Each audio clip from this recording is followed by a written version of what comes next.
Bismillahirrahmanirrahim. Assalamu alaikum. How are you students? I hope you'd be fine.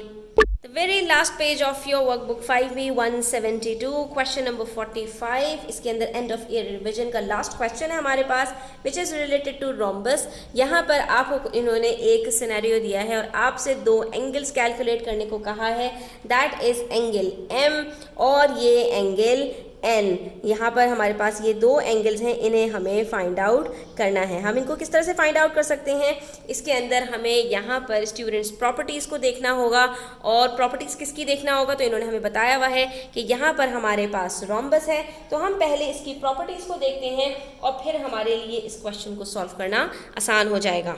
तो आपकी जो text book है students, उसके पेज नंबर 287 पर आपको यहाँ पर रोम्बस की जो प्रॉपर्टीज़ हैं वो बताई गई हैं कि हमेशा जो ऑपोजिट साइड्स होती हैं इसकी वो पैरेलल होती हैं. यानी अगर आपके पास ये रोम्बस है तो ये साइड्स इसकी जो ऑपोजिट हैं वो हमेशा पैरेलल होंगी, जस्ट लाइक पैरेललोग्राम. जैसे पैरेललोग्राम की ऑपोजिट साइड्स इक्वल होती हैं, बिल्कुल इसी तरह से इसकी भी जो साइड्स हैं वो पैरेलल होती हैं. सॉरी, इक्वल नहीं, पैरेलल का मतलब क्या है कि ये जो दो लाइन्स हैं ये कहीं भी कितनी भी आगे चली जाएँ ना पीछे चली जाएं तो ये कहीं भी मीट नहीं होंगी. यानी इस तरह की लाइंस नहीं है कि अगर मैं इनको पीछे की तरफ खींचूं तो ये एक पॉइंट पर आकर मीट हो जाएं.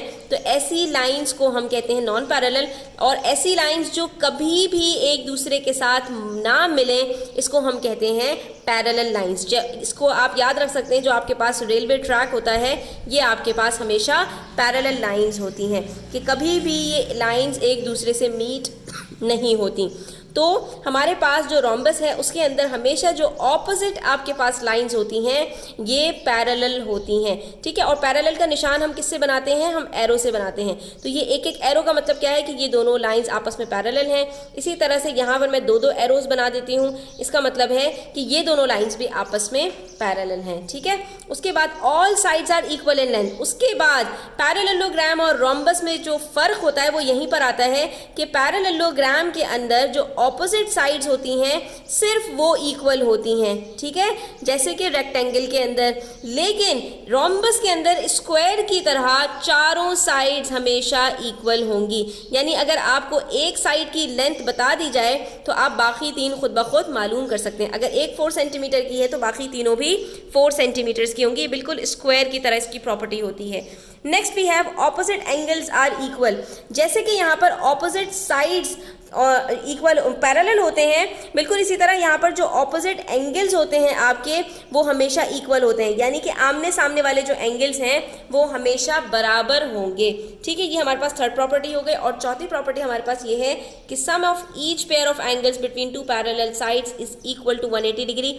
इसका मतलब ये है स्टूडेंट्स कि आपके पास कोई से भी दो एंगल्स उठा लीजिए जो साथ साथ हों. ठीक है, जैसे मैंने ये दोनों एंगल्स उठा लिए तो इन दोनों का जो सम है वो हमेशा 180 डिग्री होगा. यानी इन दोनों को प्लस करके हमेशा आंसर 180 डिग्री आएगा. इसी तरह से अगर मैं इन दो एंगल्स को उठा लूँ तो इनका सम भी 180 डिग्री होगा. इसी तरह इन दोनों का भी 180 होगा और इन दोनों का भी 180 होगा. ये तो हमें रोम्बस की प्रॉपर्टीज़ पता होनी चाहिए रोम्बस को सॉल्व करने के लिए, लेकिन इसके साथ साथ हमें कुछ और प्रॉपर्टीज़ भी पता होनी चाहिए स्टूडेंट्स इस क्वेश्चन को सॉल्व करने के लिए. क्योंकि इन्होंने सिर्फ यहाँ पर रोम्बस की प्रॉपर्टीज़ को इनकॉर्पोरेट नहीं किया, उसके साथ साथ आपके पास कुछ स्ट्रेट लाइंस वगैरह भी हैं. तो याद रखो बच्चों यहाँ पर कि दो स्ट्रेट लाइंस जब भी एक दूसरे के साथ किसी पॉइंट पर मीट होती हैं तो हमेशा जो ऑपोजिट एंगल्स होते हैं वो इक्वल होते हैं. और इनको हम क्या कहते हैं? Vertically opposite angles. यानी कि हमारे पास जब भी क्रॉस बनता है तो जो ऑपोजिट एंगल्स होते हैं वो वर्टिकली ऑपोजिट एंगल्स होने की वजह से इक्वल होते हैं. अब आपको यहाँ पर इन्होंने बताया है कि आपके पास ADG ये वाली जो लाइन है, इसके अलावा EDC जो ये वाली लाइन है और ये एक पॉइंट D के ऊपर मीट हो रहे हैं, तो ये आपके पास दरअसल वर्टिकली ऑपोजिट लाइंस हैं. सॉरी, ये आपके पास दो लाइंस हैं, स्ट्रेट लाइंस हैं जो एक पॉइंट पर मीट कर रही हैं. इसलिए आपके पास जो एंगल्स बनेंगे ए डी ई वो बराबर होगा एंगल सी डी जी के, यानी जितना ये एंगल आपके पास होगा उतना ही ये वाला एंगल होगा। बिल्कुल इसी तरह से जो एंगल आपके पास ए डी सी बनेगा, ये वाला एंगल जो आपके पास बनेगा ये बिल्कुल बराबर होगा एंगल ई डी जी के, यानी कि जो एंगल आपके पास यहाँ पर दो में स्प्लिट हुआ हुआ है तो यहाँ से लेकर यहाँ तक का जो एंगल है ये बिल्कुल बराबर होगा यहाँ से लेकर यहाँ तक का एंगल। तो इसको मैं ये कह सकती हूँ कि ए डी सी बराबर है इन दो एंगल्स के, ठीक है। और ये हमें पता कैसे चला, क्योंकि हमने कहा कि जब दो स्ट्रेट लाइंस एक पॉइंट पर मीट करती हैं तो वहाँ पर ऑपोजिट एंगल्स हमेशा इक्वल होते हैं। इसके अलावा एक और प्रॉपर्टी आपको यहाँ पर पता होनी चाहिए और वो ये स्टूडेंट्स कि एक पॉइंट के ऊपर, यानी अगर मैं आपके पास एक एंगल बनाऊँ इस तरह से, तो इस पॉइंट के ऊपर अगर मैं पूरा एंगल कंप्लीट करूँ, ये एंगल एक अंदर का और ये एक बाहर का एंगल, ये पूरा मैं कंप्लीट करूं इस तरह से कि ये पूरा सर्कल बन जाए, तो हमेशा angle at a point 360 degree के बराबर होता है। यानी जब आपके पास पूरा एंगल कंप्लीट होगा तो ये 360 डिग्री के बराबर होगा। अब ये हमें यहाँ पर कहाँ पर काम आएगा स्टूडेंट्स, अगर आप गौर से देखिए तो ये एंगल तो हम आसानी से फाइंड आउट कर लेंगे रोम्बस के अंदर से, लेकिन ये वाला एंगल हम कैसे फाइंड आउट करेंगे। तो अगर आप गौर से देखें स्टूडेंट्स तो ये भी हमारे पास angle at a point complete हो रहा है कि ये अंदर वाला एंगल और ये बाहर वाला एंगल मिलकर पूरा सर्कल कंप्लीट हो रहा है, तो ये 360 डिग्री के बराबर होगा।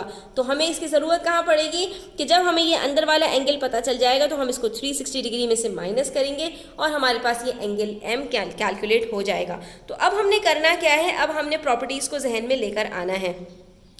इन्होंने हमसे क्या कहा था, रोम्बस के अंदर, रोम्बस है ना ये हमारे पास ए बी सी डी, तो इस रोम्बस के अंदर हमारे पास जो प्रॉपर्टी थी वो एंगल्स की क्या थी कि जो ऑपोजिट एंगल्स होते हैं वो हमेशा बराबर होते हैं। तो हमारे पास ये जो एंगल है ए डी सी ये बराबर हो जाएगा किसके, 124 डिग्रीज के, ठीक है। ये दोनों एंगल्स हमेशा बराबर होते हैं और ये दोनों एंगल्स भी बराबर होते हैं, लेकिन ये वाला एंगल हमें गिवन नहीं है, तो ये एंगल हम कैसे पता लगाएं। तो दूसरी प्रॉपर्टी हमने रोम्बस की पढ़ी थी कि दो एंगल्स का जो सम होता है, जो एडजेसेंट एंगल्स होते हैं यानी साथ साथ वाले जो एंगल्स होते हैं उनका सम हमेशा 180 डिग्री होता है। यानी अगर एक एंगल पता है उसको 180 डिग्री में से माइनस करेंगे तो दूसरा एंगल भी पता चल जाएगा। तो भाई यहाँ पर हमें ये वाला एंगल भी पता है और ये भी एंगल कोई सा भी उठा लीजिए, दोनों बराबर हैं, तो आप ये वाला एंगल आराम से कैलकुलेट कर सकते हैं। 180 में से जब आप 124 को माइनस करेंगे तो आपके पास यहाँ पर आ जाएगा 56 डिग्रीज। तो ये देखिए हमें यहाँ पर ये एंगल भी पता चल गया।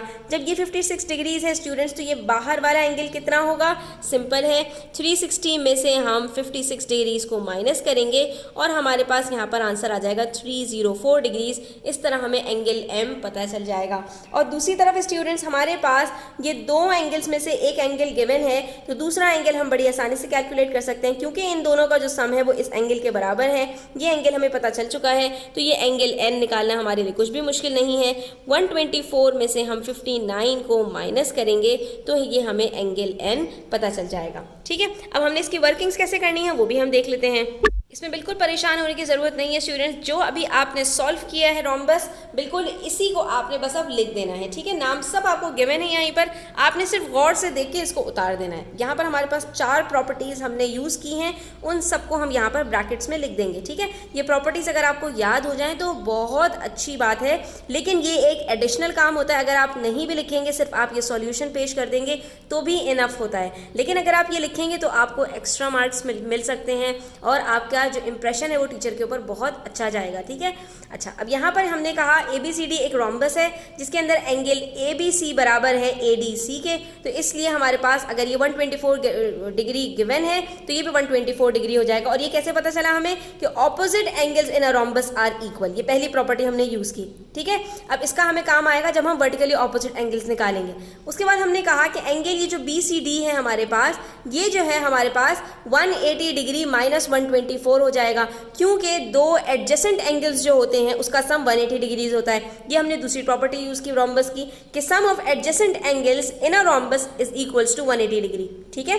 ये हमारे पास दूसरी प्रॉपर्टी यूज़ हुई, इससे हमारा एक जो है वो एंगल निकल कर आ गया, दैट इज 56 डिग्रीज। उसके बाद हमने थर्ड प्रॉपर्टीज यूज़ की एंगल M को कैलकुलेट करने के लिए, क्योंकि एक्चुअली तो हमें एंगल M और एंगल N कैलकुलेट करना है स्टूडेंट्स। तो यहाँ पर एंगल M को कैलकुलेट करने के लिए हमने कहा कि ये एंगल एट अ पॉइंट यहाँ पर बन रहा है जो कि 360 डिग्रीज के इक्वल होता है, इसलिए हमारा एंगल M बराबर हो जाएगा 360 माइनस 56 के, जो कि 56 हमारे पास आधा एंगल है दिया हुआ।